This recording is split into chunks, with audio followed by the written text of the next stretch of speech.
Oh, I gotta touch my meat. oh, that's your meat. I gave you the bag. Fuck, I'm dumb. I'm so sorry. I thought that's what it was.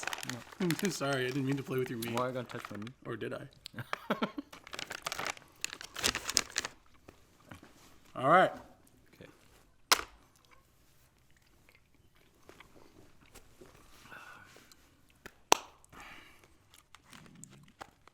Hello, welcome. This is the Three Dead Babies podcast. I'm your host, Vampire Jesus. And I'm co-host. So you wanted today to start talking about justice system, right? Yeah. Okay. I think, and more specifically, the miscarriages of, and more specifically, the Canadian justice system. Okay. Because I know when we talked last time, my numbers were showing 3 to 5% for wrongful conviction rates, and you were seeing numbers as high as 18% wrongful conviction rates. Well, actually, I double checked it. Okay. So I actually wrote down. So it's 18% of closed cases due to a false 18% of closed cases due to a false confession, and a third of the cases are imagined crimes that never happened. That's crazy. That's crazy. Yeah. And how does that happen? So, police, and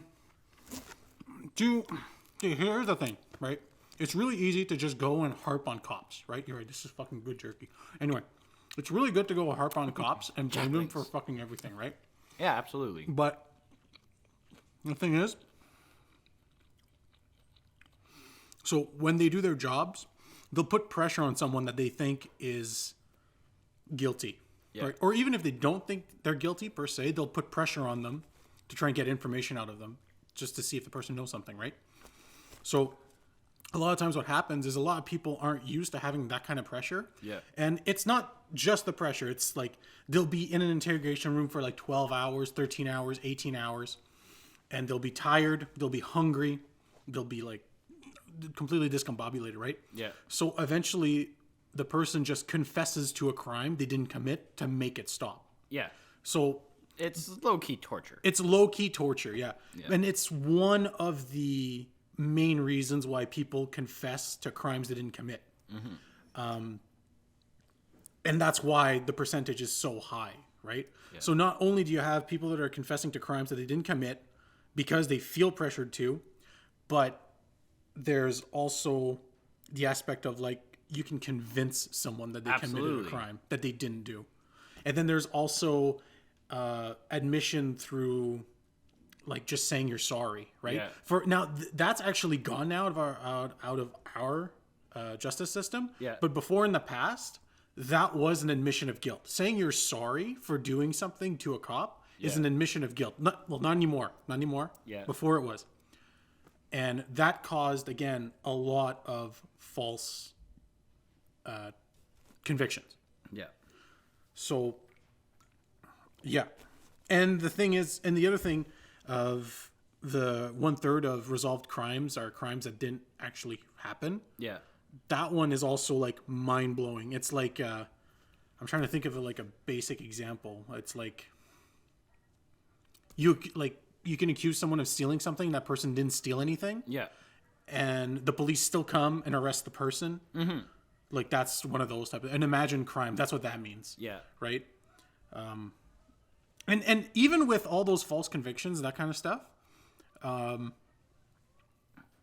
people don't even report half the crimes that are committed in the country to police. Yeah, that's insane. Yeah, the majority of crime is completely unreported to police. Yeah. And it's not just minor stuff like a traffic violation or whatever. We're talking assault, sex assault, break and entering, all these type of things, right? Yeah. Attempted murder sometimes. None of these things, well, they get reported, but it's less than half of them get reported. Yeah. And again, that's mind-blowing. And the police try to figure out why people don't report these. And most of the time, it comes to people either don't trust the police. Yeah. They think the police can't do anything about it, which in a lot of cases, it's true. The cops can't do anything about certain crimes. It's the criteria police need to have in order to actually go and try to solve a crime or stop a crime or whatever is, I don't want to say it's ridiculous because the police need to have a check, but sometimes it's on the fence of becoming ridiculous. Yeah. Right? Like, they could have a shit ton of circumstantial evidence, but because they're a first responder or whatever, they can't actually go and do anything. It has to be like, has to go through an investigation or whatever, what have you, right? And so people don't trust the police, or they think the police can't do anything, or people think it's not important. Yeah. That's the thing with a lot of breaking and enterings and stealing. People don't report it because they think it's not important. That's the main reason why people don't report things like that. That's crazy. Yeah. Oh, did they give you any percentages on how much of it was vigilante justice? Vigilante justice? Yeah, No. Just like, no. I don't call the cops here. No, we they don't. take care of things ourselves. Actually, yes, there is a number to it, and I'm going off memory, so I can't be quoted, but it's something like 30% of it is vigilante justice. Yeah, which by itself is illegal. I'm just putting that out there. That's illegal. No, but, playing superheroes. No, but like, you know, if you do, you do. Yeah. Yeah. I bet that 30% is probably mostly made up of rural communities. Well, here's the thing. Rural communities are the ones that have the highest crime rates. Really? When it comes to violent crime, so like sex assault, assault with a deadly weapon, murder, it's all inner city. Yeah. Everything else is small towns and what have you. Yeah. And when it comes to per capita, drug offenses, it's like the territories, like Yukon, Northwest Territories, and that kind of stuff. Yeah, because there's nothing to fucking do. There's nothing to do, right? You know? Yeah.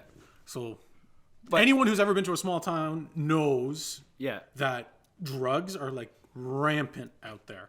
Oh yeah, even some like crazy small towns. It's nuts. It's big business, even in those little spots. Absolutely. But so there's like a couple things, like changing the culture and the programs that we have to support people that want to report crimes. I think would be super helpful. Absolutely. And like, instead of waiting for like 30 years down the road, because there's some accountability. Like I always go back to accountability, and and it's not just for the citizens or for the police, because like the cops do get they get a shitty shake. It's a brutal fucking job. There's lots of good, awesome cops that do a great job. I've had the pleasure of meeting maybe one. Yeah. But he was a super nice guy and changed my life. And he didn't have any reason to be. He was genuinely there to like uphold the law, but like he was a low key superhero. I wish I remembered his name. I was in no state to remember fuck all when I talked to him. But I mean, it sucks for them, and like they really should have like a better PR team and really start. I remember being a little kid growing up and like seeing cops on patrol and having them come to the schools, and like they were happy and they would talk, and you know, it was like looking up to a superhero. Yeah. And then you get a little bit older and you start to hear about, you don't get all of the good stories and all of the fun. That's the thing. You're absolutely right.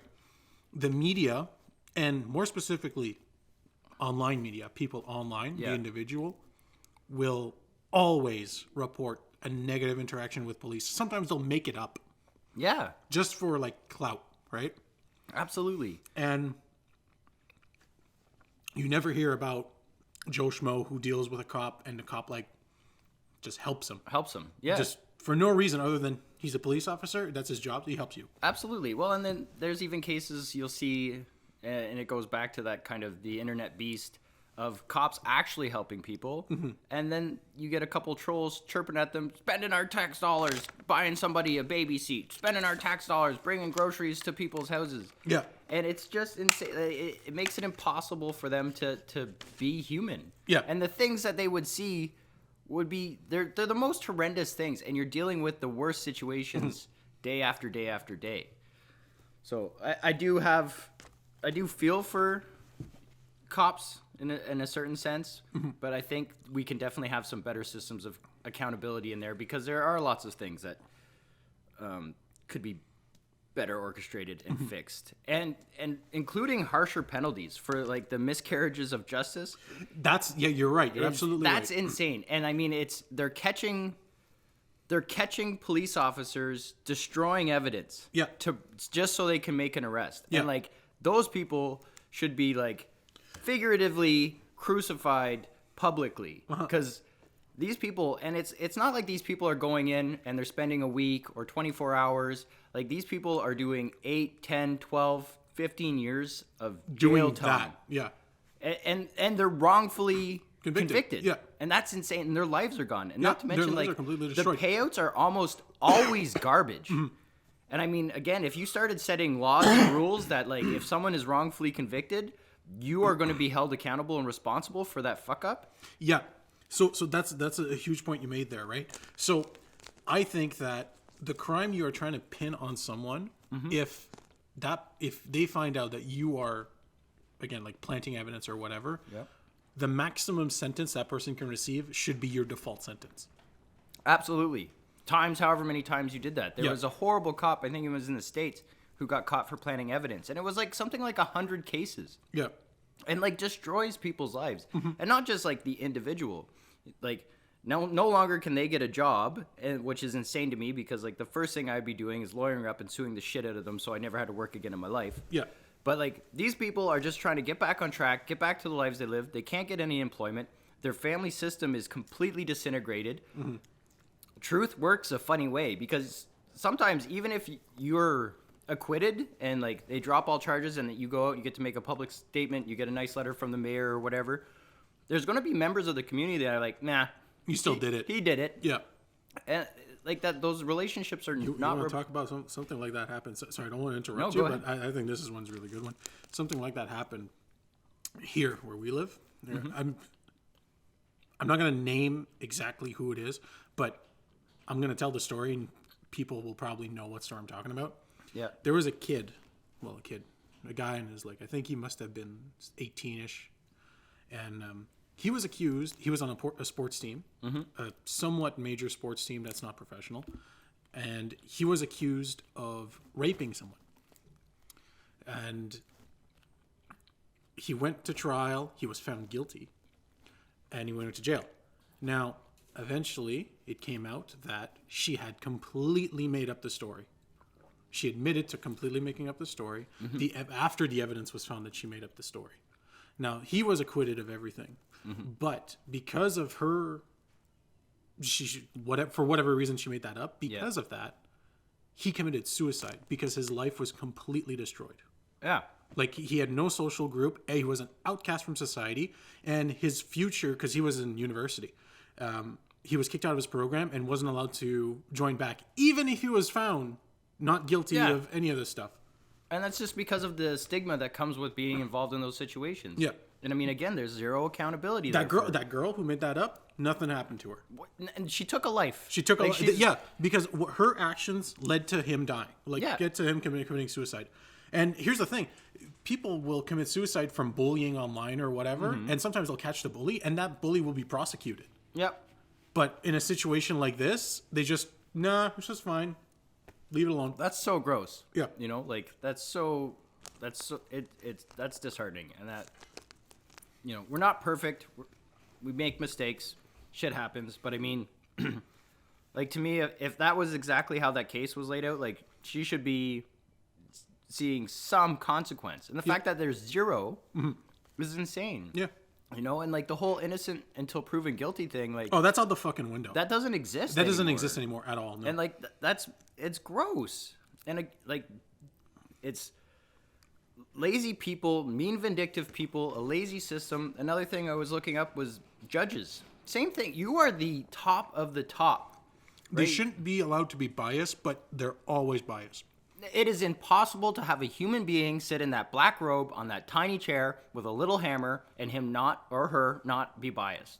They will always have a bias. And it is, if the fact that anybody goes to jail right now blows my mind. Because if you think about it, and again, it's proven science that we are running on subconscious programming throughout the majority of our life and our day-to-day tasks. He's immediately incapable of passing judgment. Yeah. Because he will have a program in his head that states this has to happen. There's going to be cases where there's video evidence and you're caught red-handed. But see, in cases like that, it shouldn't be a question, right? But cases where you're relying solely on circumstantial evidence? Dude, eyewitness testimony is the worst fucking thing. I don't understand why it's still even allowed in court because it's been proven time and time again that it's 100% unreliable. Well, and the other thing, when I was watching those cases of like the miscarriages of the justice system, there's this super huge common thread. And one of the theories in crime is that it's always somebody, it's always somebody that's related to the victim. Mm-hmm. Almost all of those stories that I watched was the husband or boyfriend. Yeah. And they were wrong every fucking time. But again, that's your subconscious programming. It's going to go on this guy.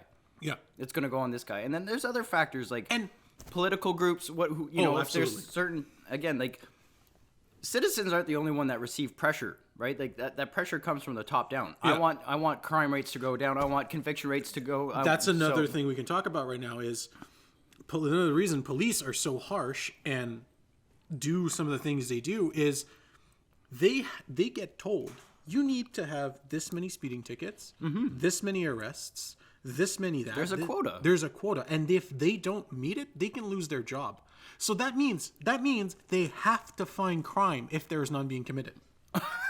That's true. That's what that means. But it's not funny that's what it means. It's that there's so many things that they could be putting their efforts to making the place a better place to live, or working more intently and positively with the community. Yeah.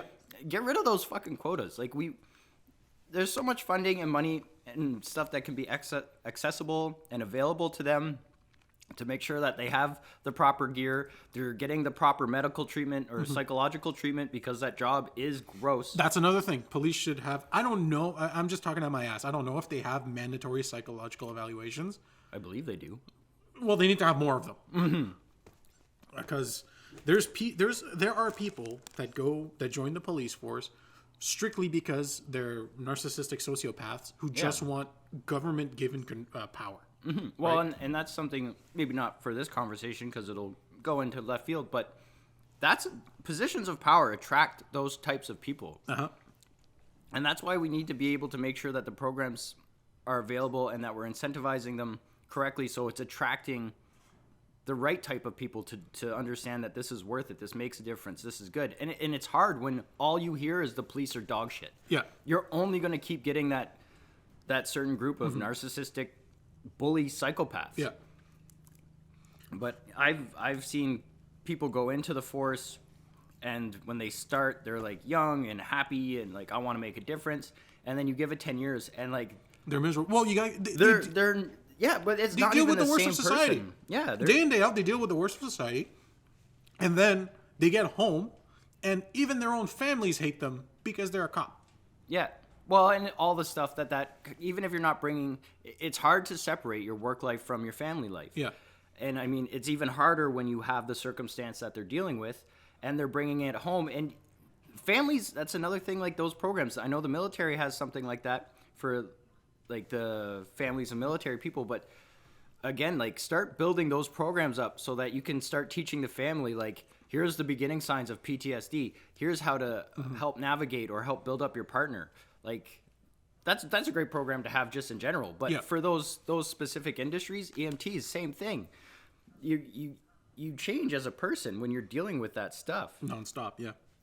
And that's another thing that no one really talks about is the police forces, like higher up, will fearmonger the new recruits, right? When police come in and, the lower level police, they will constantly fearmonger them and be like, you need to be ready to fucking blast like 8 school children because they'll come at you with fucking AKs. Yeah. Right? And I'm not making up what I'm saying. You can go and look at police training videos where people has snuck in cameras, and that's what the trainers say. Yeah. I'm exaggerating obviously with the fucking kids, but like, well, basically that's what they're saying. In certain areas they do, because that's an actual prevalent problem. Yeah. And it's an unfortunate way of trying to navigate it, but it goes back to like not taking the time to iron things out. We come up with like, this will work based on our theories and our experience, but you're taking a very small group of already kind of unhinged individuals. Yeah. And then you're just pushing all that information on somebody who's like not ready to handle it, and then you become apprehensive. Oh, that's a kid. He's going to grab something. I'm going to, it's scary, and it makes them scared. Like most of those people are family men. They have kids, wives that they want to go home to. They have their own value and respect for their life. And people can be difficult to deal with. And you made another very good point there. That it was like, the point you made was, the work of policing is not necessarily, not everyone is biologically like made to do that kind of stress or handle that kind of stress, right? We have way more people that are in the role of policing than naturally come to be in human genetics, right? Yeah. Because, well, we just need the police force, right? And that's another major problem that people sort of ignore, is that not everyone can mentally handle that amount of stress, being around that many violent people, or the threat of that violence being on them. Yeah. Right? Absolutely. Some people are better at dealing with that, other people not as much. And the people that aren't as much will either break down or will become bad cops. Yeah. Right? Absolutely. And I think even the way they set up the system to like apply, and this is more for the Canadian system, I don't know what it's like in America, like the US, but like it is super intensely strict on certain things like drug, alcohol use, all those things. But I mean, which is good, you know, you don't want a bunch of methy cops, but if you're a kid and you smoke a bunch of weed, or like you got caught being drunk and disorderly, like there's certain things like that was probably a life lesson for a lot of people that wanted to become police, because they got to deal with a cop that's like, man, you're a kid, you got lots to live for. There's lots of beautiful things out in the world. Don't be, you know, getting shit faced and flying around in your car. Mm-hmm. But if you start putting up all of those barricades, you're cutting out the potential for having a lot of people that have had really good interactions with cops or been inspired by cops, and they've been able to turn their life around, or they want to follow a life in law enforcement, and you're just like, no. Yeah. Like, that's brutal. Mm-hmm. And there's so many other things that you should be looking at anyway. Yeah, seriously. And actually, I have a good story about a cop I had. The most recent interaction I had with a cop. A cop you had? A cop I had. Oh, boy. Hello, Officer Johnson. So, most recent interaction I had with a cop, I was going like 120, or I think it was exactly 122. Yeah. In an 80. Yeah. Right? And I'm going, and the cop is actually on the side of the road ahead of me, and I see him, and I'm just like, oh, fuck, he caught me, right? Yeah. So, like, flashes on his lights, I just pull over right away, and he comes up and he's like, oh, how come you're going that fast? And I was like, no reason, I was just going. Yeah. And he's like, okay, can I have your license? I'm like, sure. I handed it to him. He goes away, comes back, hands me the lowest possible ticket he can give me. He was saying I was going 10 over the speed limit. Yeah. So it's like, I don't know, like $80 or $40 or whatever it was. And I was like, what the fuck? And he's just like, I just don't want you to speed, man. Like, yeah. I'm not, like, he was incredibly chill about it. Yeah. Because the whole point of him stopping me wasn't to get a big ticket, wasn't to be like, oh, this guy's speeding, he must be like a bad apple or something. A bad apple. Yeah, I don't know. But he was just like, no, listen, this is my road. Like, this whole area is my road. Yeah. And it's windy and hilly, and every week I have to pull someone out of a car crash or a ditch. Yeah. Just don't speed here. Yeah. You know what they should do? And they should create these little booklets for all these like traffic accidents of real people, like being like when your face is getting dragged across the cement for 100 meters. Yeah. And then when they take all your information, they go and sit in their car for 20 minutes. Yeah. Be like, have a look through this and I'll come right back. Yeah. Because I guarantee you, if we had to start looking at some of those pictures, a lot of us are going to start slowing way the fuck down. Well, let's be honest here. The people who are speeding. Yeah. Like, it's not your soccer mom or whatever, right? The soccer mom's not going to be speeding.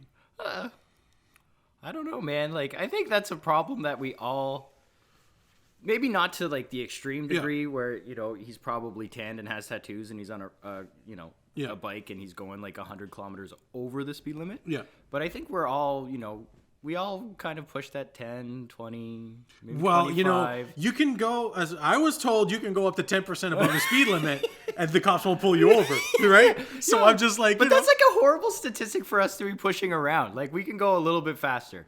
You can go a little bit faster without getting in trouble. Well, And we're all guilty of it. Everyone I know. does it, We all yeah. go 10 over. I'm allowed to go. Aren't you supposed to give me 10? Like, that's the thing. Yeah. But I mean, again, like, you're going 10 over when it's 100, and then you come off and you're just in a rush. just keep going that speed, you just keep going that speed. You're comfortable. You're floating around. You're listening to the radio. Sometimes next thing it's you know, nice. you're going 120 through a school zone. Yeah. And there's suddenly a lot of speed bumps. Should only be one. Whoa. Backpacks everywhere. But I mean, like, having that little book would be a good reminder for people, a lot of people, to like wake up and be like, this is like, it's insane. That's a huge amount of responsibility for people. You drive in a metal torpedo and you fly down the road. Like, there's a lot of people that shouldn't be able to drive. Yeah, it's crazy. It's crazy. There's a lot of people that drive no licenses. I'm just saying. I have a license. I've been there too. For fuck's sake. Yeah, it's a long story. I believe you. Yeah. My friend Josh, he had his license taken away like 8 times.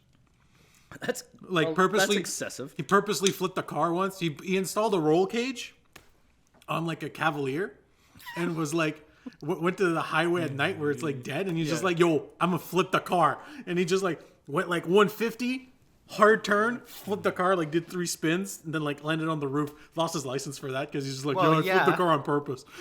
But how did the Cavalier do? It was fine. It's a sturdy car. Oh, Cavaliers are great. You can do whatever you want to. You can do whatever you want to. That's all right. Oh, I think that's a good spot. That's our talk about the justice system, miscarriage. Well, and the other thing I'd like to circle back to, is that it's something that like they have a miscarriage of justice day or wrongful conviction day, and like we never talk about it. We never hear about it. We don't. There's no incentive to like make that information public, and just how high those rates can be. Well, that's thousands of people a year. People already have very little trust in the government and in the police force. The last thing you want to do is give them even less trust. But so for that point, I think one of the biggest ways it would make people trust them more. It would be to say we're fucked up. We made some big mistakes in the past. Like, we're not going to defund the justice system because they tried that in the States. It was a horrible mess. It's stupid to do. We need some kind of legal system, but we will be restructuring it. We will be engaging with local communities. We will be rewriting the laws so that people are being held accountable. And again, like, I never got to go on my tangent about judges. If you, like, look those people up. Oh, yeah. I mean, and again, like, I will fucking go into this conspiracy realm of fucking judges, okay? Yeah. I know you want to do your rant. Just let me do this one. No, go ahead. Okay. I'm excited. Okay, so in the U.S., the way it's split up, depending where you commit a crime, you get a certain... no, it's not where you commit a crime. It's where you're accused from. Whoever is accusing you, where they reside, is where they can... is where you'll go to court, right? Yeah. And this has been used to get people who are in the political sphere of some form, a judge that is prejudiced against them. Yeah. Like, you're going north and south, east and west. Like, Yeah. Because the cultures there Very different. can be very different. And when that in itself is like a massive miscarriage of justice. Absolutely. Because then at this point, it doesn't matter if the person committed the crime or not. It's literally just, can I somehow convince the judge not to imprison me, you know? Yeah. Or how can I convince a judge to imprison that person? Yeah. Which is the Because scary part. that's the job of the fucking attorney. It's not nobody involved in the fucking process or whatever. What's it called when you go to court? Yeah, process. Or are you talking about prosecution? Basically, anyone involved in the process of the justice system. Take your time. It's not like anyone's watching. I know. Carry on. Basically, anyone involved in the whole system of going to court Yeah. is their goals are either how can I how can I get this person convicted, or how can I prove that this person didn't commit the crime? Not did this person commit a crime? Yeah. Yeah. Yeah. But I mean, there's a huge difference in those questions. And There's it's a not huge difference. It's not just the judges. When you go to like a jury of your peers, it's the same thing. And that would be even harder to navigate because there's, what was it, 10, 12 people that you have to try and navigate their bias and like the environments they grew up in. Yeah. And people fucking lie. Oh, yeah. You know, especially if it's a high profile case, you'd be a part of a murder. I'm going to be part of a murder. Yeah. You know, did you have any involvement with A, B, and C? No. Yeah. And then lo and behold, you did. Like, and again, that's going to affect what you're trying to push or what you want to see. Or if you've already drawn the conclusion of like, and we're very bad at just like, he looks like he killed someone, or she looks like, you know, and then just being like, nah, I don't care. Like, and they just dismiss all the information. It's just lip service at that point because you've already made up your decision. And again, a lot of that stuff about how we make decisions is backed up by science. And once you've made that decision, it's very hard to unmake that decision. It doesn't matter if the judge is like, don't pretend like you didn't hear that. You know, like, are you kidding me? Get a new fucking jury. Yeah. No, these ones are garbage now. Yeah. That guy was an asshole. He played a dangerous game. He got caught. He fucked up. Like, and I'm talking about the lawyers, not the person that's sitting in the hot seat. Yeah. So now we have to restart. Yeah. Because you can't just expect people to be like, you didn't hear any of that. You know, like, this has been 3 Dead Babies. We hope you guys enjoyed yourselves. We know we did, and that's all that matters. Don't forget to leave comments, like the video, and please subscribe. It helps us an amazing amount. Yeah. Again, I'm Vampire Jesus. I'm your fabulous co-host, and we would love to keep, you know, talking shit about everybody's problems. So in that comment section, light it up with whatever's fucking burning your ass, pissing you off, making you crazy, and we'd love to dig into it and have a conversation about it. Until next time, we'll see you later.